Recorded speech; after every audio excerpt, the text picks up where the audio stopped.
Número 20. Una despedida genera sentimientos translúcidos en el niño.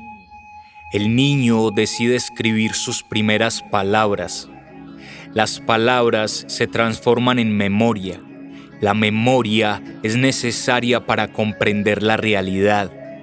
La realidad requiere de creación para que no marchite el corazón.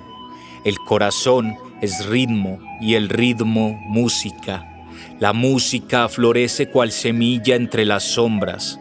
Una sombra también oficia de maestra. La maestra enseña movimiento y compromiso. El compromiso es una muestra de voluntad. La voluntad habita el mismo mundo de los errores. Los errores dan templanza en el carácter.